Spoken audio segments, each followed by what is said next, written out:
Dibandingkan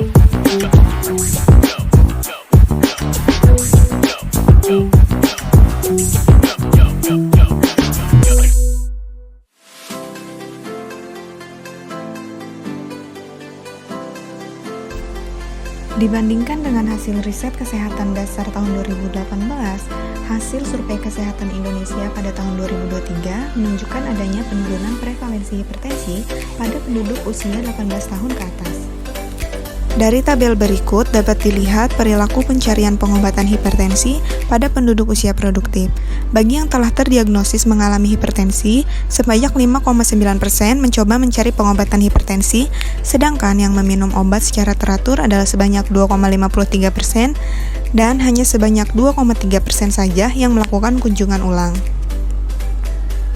Dari hasil survei kesehatan Indonesia tahun 2023 diketahui bahwa prevalensi hipertensi dan diabetes di Indonesia masih tinggi, yaitu sebanyak 30,8% masyarakat Indonesia mengalami hipertensi dan sebanyak 11,7% terdiagnosis diabetes.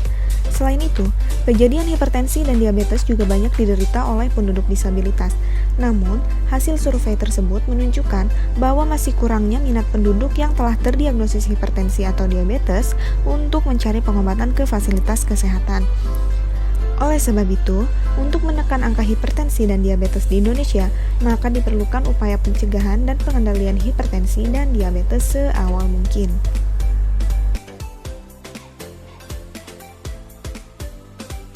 Ya, Assalamualaikum warahmatullahi wabarakatuh. Halo semuanya. Ya, kali ini kita akan podcast Mati Daku. Ini adalah kali kedua, Haji. Ini adalah kali kedua. Sebelum kegiatan kita ngobrol, ada pantun terlebih dahulu. Mantap sekali. Yuk kita dengerin yang pantunnya apa tuh, Teh? Membangun rumah memakai bambu. Cakep. Ember kepada tasik. Ketemu lagi di podcast Mati Daku. Narasumber asik, topik pasti menarik. Keren banget. Iya, jadi ikutan semangat ya habis dengan pantun. Tentunya karena kita punya narasumber yang luar biasa hari ini dan topik yang menarik. Episode kali ini kita topiknya mengenai pentingnya screening penyakit tidak menular. Tentunya dengan narasumber kita yaitu Bapak Haji Bahtiar, Sarjana Kesehatan Masyarakat Magister Epidemiologi, yaitu bertugas sebagai subkoordinator PTM dan Keswa dari Dinkes Lebak. Selamat datang Bapak. Selamat datang. Ya, bagaimana? Alhamdulillah. Ini loh, jadi di podcast kali ini kita punya slogan baru. Apa tuh? Tadi kan tentang pentingnya screening penyakit tidak menular. Yuk orang obrolkan. Sekali lagi kita coba. Yuk orang obrolkan. Mantap. Tidak sampai ngobrol. Iya benar. Kita langsung ke meja dok ya. Ya, tanpa berlama-lama kita langsung ke topik pembahasan hari ini mengenai screening penyakit tidak menular. Nah, kalau sahabat Koci mau tahu apa sih kira-kira screening penyakit tidak menular itu, mungkin bisa dijelaskan Bapak apa itu? Baik, sebelumnya Bismillah dulu ya. Bismillahirrahmanirrahim. Bismillah, Alhamdulillah. Wassalatu wassalamu ala Rasulillah Muhammad ibn Abdillah. Bismillahirrahmanirrahim. Sadri wa yassir li amri wa hlul 'uqdatam min lisani yafqahu qawli. Jadi kalau udah izin kan enak ya. Bismillah, baik. Screening penyakit tidak menular. Saya mulai dari awal nih ya. Jadi screening itu intinya kan bahasa dari segi bahasa itu kan penyaringan. Ya, penyaringan. Nah, sekarang kita yang akan kita obrolkan itu adalah penyaringan tentang penyakit tidak menular. Kalau screening secara ini sering kita dengar ya. Tapi sebetulnya apa sih screening itu gitu kan? Gitu. Yang mana di dalamnya memang ada pemeriksaan kesehatan. Jadi ada tujuan utama dari screening penyakit tidak menular ya, screening kesehatan penyakit tidak menular itu. Tujuan yang pertama itu yaitu untuk deteksi sedini mungkin dari penyakit tidak menular. Kemudian tujuan yang kedua mengidentifikasi dari masyarakat mana yang beresiko ya. Jadi ada pemilihan tuh masyarakatnya sehat dan masyarakatnya sakit gitu kan. Kemudian yang ketiga untuk mendapatkan atau untuk menjadi penunjuk untuk tindakan atau intervensi yang terbaik sesuai dengan kelasnya tadi. Nah, penyakit tidak menular itu luas sekali, banyak sekali ya. Tapi kita ada istilahnya PTM prioritas. Ya, ada yang diprioritaskan, di mana dengan kita dapatkan yang prioritas ini, mudah-mudahan penyakit yang lain yang disebut penyakit sekunder atau penyakit tambahan lain itu bisa ditekan. Mulai dari penyakit hipertensi, ya, kemudian diabetes. Nah, yang lanjutannya ya itu seperti kanker dan lain sebagainya. Itu dok. Jelas sekali ya untuk sahabat Koci dan semua masyarakat yang menonton podcast sudah dijelaskan apa itu screening secara luas dan juga apa yang termasuk penyakit tidak menular. Lalu kira-kira nih menurut Bapak penting nggak sih Pak untuk melakukan screening penyakit tidak menular ini? Ya, pertanyaan bagus sekali. Pertanyaan perawal deh ya. Penting tidak? Nah, kita itu sekarang kan masuk pada tahapan di mana kita akan visi yang lebih besar itu adalah Indonesia Emas 2045. Apa sih Indonesia Emas? Itu berarti seabad kemerdekaan. Kita ingin merdeka yang sebetul-betulnya, ya. Terutama di bidang kesehatan nih, kita ingin merdeka. Kalau kemarin baru di depan pintu gerbang kemerdekaan, jadi belum sepenuhnya, gitu kan. Kita sebagian masih terjajah. Contohnya terjajah itu ya kemarin sudah terbahas juga dengan Pak Ahmad ya tentang kebiasaan merokok. Ya, itu kan perilaku tidak sehat ya. Dengan masih merokok berarti kita masih terjajah dengan rokok gitu kan. Nah, jadi kita ingin, screening itu ya, ini yang tadinya masyarakat belum tahu sekarang tahu. Yang tadinya enggan menjadi suka. Oh ternyata screening itu ternyata menyenangkan gitu kan, karena tahu manfaatnya.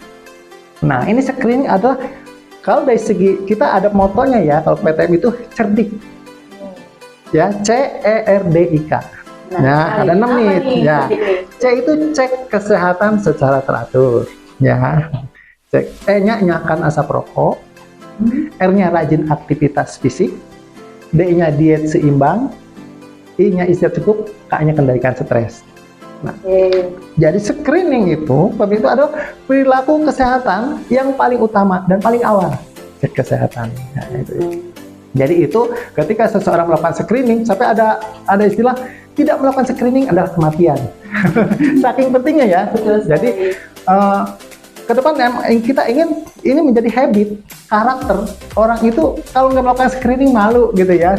Atau tertinggal yang udah pada periksa dia belum gitu kan. Sehingga jangan sampai ada terlambat kita penanganan, terlambat kita mengetahui kita punya risiko, tahu-tahu terponis diabetes, terponis kanker derajat 4, kan kaget. Tapi kalau udah melakukan screening, bisa dari awal kita melakukan pencegahan.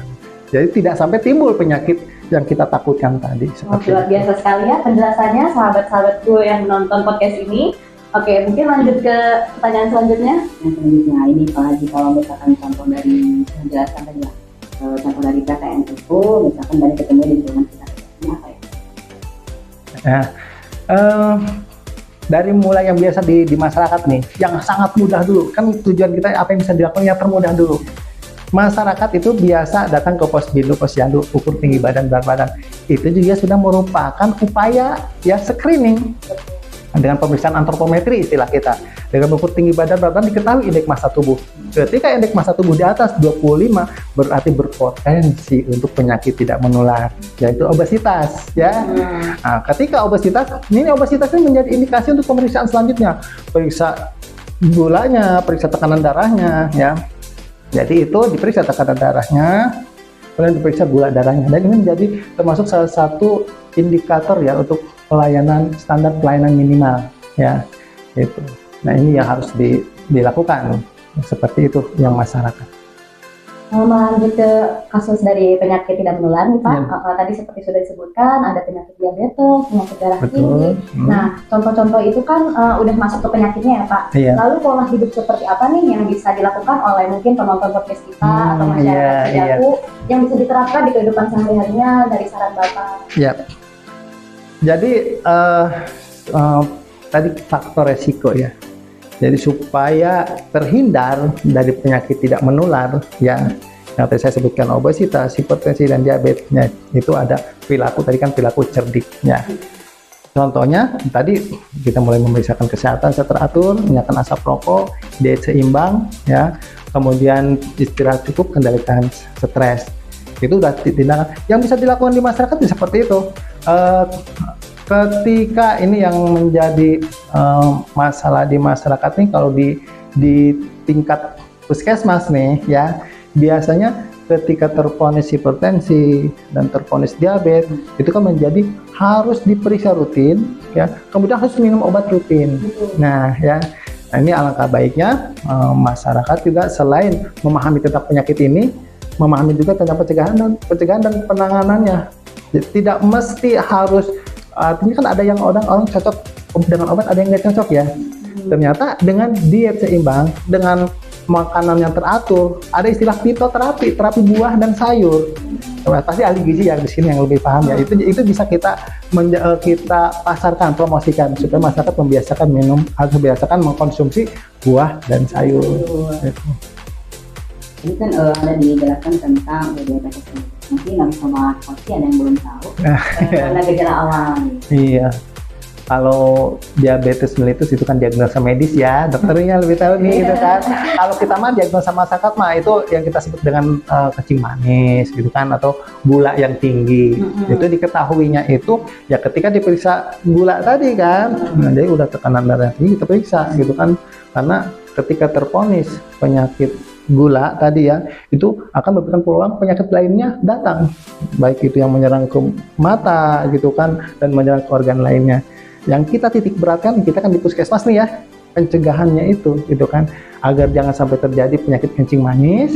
Nanti pola hidupnya nih, konsumsinya gitu kan, kemudian aktivitas fisik tadi gitu kan, seperti itu. Apabila sobat-sobat kami harus diperiksakan di puskesmas. Iya. Gini dokter, seru ya dok ya? Iya, seru banget ya pembahasan kita, udah masuk banget nih, banyak informasi baru, ada penyakit diabetes lah, hipertensi, lalu apa itu cerdik ya, kita juga baru tahu tuh ada slogan cerdik ya teman-teman. Terus dari Dinkes sendiri nih, atau sebagai kita dari pihak puskesmas, ada tantangan-tantangan apa aja sih yang dihadapi untuk mengimplementasikan screening penyakit tidak menular ini? Ya. Yang biasa kita temui itu ya, yang menjadi tantangan kita, umumnya orang itu kalau mau ke puskesmas atau ke rumah sakit kalau emang udah sakit. Nah, gitu. Ya, udah sakit baru ke puskesmas. Padahal kalau udah sakit udah terponis gitu kan. Yang lebih mudah itu justru tadi screening ya. Jadi kita ingin puskesmas itu nanti banyak yang datang itu bukan dia yang sakitnya, banyak yang kita ke puskesmas ingin sehat gitu kan. Jadi ada kegiatan olahraga, kemudian kayak ada seperti kita mempromosikan buah-buahan gitu kan, ada jus hipertensi, jus diabetes gitu kan. Yeah. Oh ternyata buah ini gitu kan, misalnya jus belimbing gitu kan, oh ternyata bermanfaat untuk mencegah hipertensi gitu kan.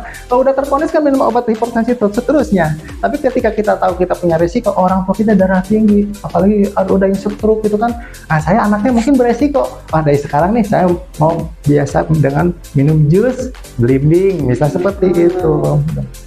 Jadi itu yang kita bangkitkan semangat agar masyarakat mau gitu kan. Jadi tantangan tadi itu yaitu harus kita hadapi ya. Gitu kan, harus kita hadapi, tidak menciutkan kita. Masyarakat kadang takut kalau diperiksa malah ketahuan sakit, malah timbul stres itu kan, mikirin terus. Maka itu lebih baik daripada kita tahu-tahu terponis tidak ada kesempatan gitu kan untuk misalnya memperbaiki diri. Tapi kalau dengan ketahuan gula saya tinggi nih, berarti saya kalau perilaku saya nggak berubah nih, pola hidup saya nggak berubah, ini akan datang welcome penyakit-penyakit lainnya gitu kan. Gitu. Tadi ya dok, dari jelaskan faktor risiko. Biasanya kan pagi ada yang lebih biasa orang cuma faktor keturunan gitu kan. Ternyata dalam faktor risiko PTM tadi tidak hanya di keturunan, tadi ada di perilaku. Gitu. Lagi tadi penyakit lainnya kan? Iya, penyakit ternyata yang tidak diketahui. Iya. Jadi tidak hanya di faktor keturunan. Terus ini lagi ada lagi perbedaan tadi antara penyakit screening tidak menular dan pemeriksaan. Ya. Perbedaan penyakit tidak menular screening, penyakit tidak menular dengan pemeriksaan secara umum ya. Kalau PTM itu berarti kan sudah jelas tujuan untuk memeriksa kesehatannya itu untuk menjaring gitu kan, supaya diketahui nih masyarakat ini, kelompok masyarakat ini apa punya resiko penyakit tidak menular atau tidak ya. Misalnya sekarang ini kita kan nanti akan ada screening ulang tahun nih ya, PKG ya. pemeriksaan kesehatan gratis. Nanti mulai 10 Februari ya, itu nanti akan launching seluruh Indonesia. Jadi yang ulang tahun di bulan ini pada tanggal 10 siapa aja ya. Nah itu dengan dengan masyarakat sosialisasikan nih melalui KTP, ya punya hak untuk mendapatkan pelayanan kesehatan gratis ya. Nah untuk misalnya nih yang datang ini usia lanjut ya, yang datang usia lanjut misalnya selamat ulang tahun Abah Komar misalnya gitu kan, sebagai hadiah dari negara nih pemeriksaan kesehatan gratis, datang tuh kan ke puskesmas, disesuaikan dengan usia lanjutnya. Usia lanjut itu rentan dengan penyakit kronis, hipertensi, diabetes, kemudian stroke, jantung. Nah makanya nanti diperiksanya, oh untuk itu tensi, periksa gula darahnya, periksa kolesterolnya, trigliserid dan sebagainya, ya seperti itu. Dan karena banyak itemnya nanti disesuaikan yang kira-kira mampu, nggak mungkin semua diperiksa, nanti habis darahnya diambil untuk ini itu ya. Tapi disesuaikan, Abah ini mau periksa apa nih untuk usia Abah itu yang bisa dideteksi ini mau apa? Tapi ya, jadi untuk yang screening itu hanya untuk 1 kali. Screening itu 1 kali dalam 1 tahun. Tapi ketika sudah terponis, berarti harus rutin screeningnya, gitu kan? Kalau sudah terponis hipertensi, berarti diperiksa darahnya harus rutin setiap bulan, gitu kan? Kalau terponis diabetes, harus rutin setiap bulan juga diperiksa, gitu kan? Mantap sekali ya penjelasannya, sungguh sangat detail dan memberikan banyak informasi. Dan gak terasa nih waktu kita udah sampai ke ujung akhir. Aduh, sebentar banget ya, mana kita ingin ngobrol banyak ya. Kalau kita lebih lama, bapaknya udah mau sharing banyak ya. Oke, tadi Nggak kita udah apa-apa. dijelasin apa itu screening penyakit tidak menular, dan juga tadi kita udah dapat slogan ya, namanya cerdik, yaitu cek kesehatan, gunakan asap rokok, tidur cukup, dan segala-galanya. Lalu screening penyakit tidak menular ini juga sudah dijelaskan apa saja pentingnya untuk kita sebagai masyarakat dan juga kesadaran kita sebagai masyarakat untuk datang ke puskesmas melakukan screening penyakit tidak menular. Oke, pembahasan yang sangat menarik ya untuk hari ini teman-teman. Oke, mungkin dari Bapak ada kata penutup untuk penonton kita. Baik, kata-kata desa ini ya, ayo kita screening kesehatan. Mencegah lebih baik daripada mengobati. Siapa takut? Mantap sekali ya. Oke. Narasumber yang sangat luar biasa. Jangan lupa kepada sobat Koci semua, apabila ada tanda-tanda atau tanda gejala seperti yang tadi sudah dijelaskan, jangan lupa untuk ke puskesmas. Betul. Kalau sobat-sobat Koci galau tentang mengenai keluhan kesehatan, boleh datang ke puskesmas. Tapi kalau galaunya soal keuangan dan percintaan, jangan ya. Kita juga itu pusing kalau itu ya. Ya. Terus sekali, terima kasih teman yang sudah hadir di sini. Nah, tadi diawali dengan pantun. Jadi akhirnya kan harus dengan pantun. Betul. Pantunnya menarik nih. Menarik sih. Itu mengenok ya. Ke sini beli genting kuku. Cakep. Udah beli kebaya. Nah, Oh, Sampai di sini podcast Puskesmas Cidahu. Sampai ketemu di podcast selanjutnya. Wah. terima kasih semuanya.